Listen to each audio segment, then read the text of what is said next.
La journaliste radio s'est confiée longuement dans les colonnes de la Tribune dimanche 31 mars 2024. Une interview très instructive à lire aujourd'hui dans la Tribune dimanche. C'est dans cet hebdomadaire qu'Apolline de Malherbe, qui est aux commandes de la matinale de RMC, a choisi de s'exprimer sur son actualité.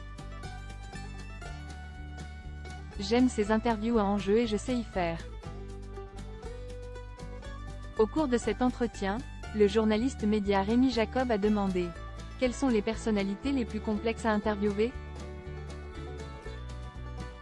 Ce à quoi Apolline de Malherbe a répondu en toute franchise « Face à Jean-Luc Mélenchon ou à Marine Le Pen, il y a beaucoup de tensions. C'est dû à leur expérience et leur stature. J'aime ces interviews à enjeu et je sais y faire. » Avant de poursuivre, je constate d'ailleurs que M. Mélenchon ne vient plus sur mon plateau. Il accepte de moins en moins la contradiction et s'énerve tout seul sur Twitter. Déjà, à l'époque de Jean-Jacques Bourdin, il avait posé comme condition à sa venue que ne soit pas diffusée la séquence où il a dit « La République c'est moi », ça le mettait mal à l'aise. Ce qui avait été évidemment refusé. Ma politique est la même, je n'accepte aucun deal. Je préfère louper un invité plutôt que me compromettre.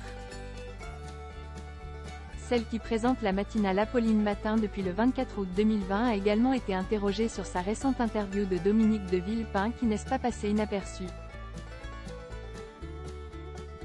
Elle a expliqué « Je l'avais souvent reçu dans le passé. C'est quelqu'un de très impressionnant, avec sa carrure et sa manière de parler. » Pendant l'interview, il a commencé à sous-entendre que j'étais influencé par celui qui me paye, Patrick Drahi, l'actuel propriétaire de RMC et BFM TV. Je lui ai alors demandé qui le payait, lui, et si je faisais partie de son business plan car il vend de l'influence. Et Apolline de Malherbe de conclure, ma réaction a été très spontanée.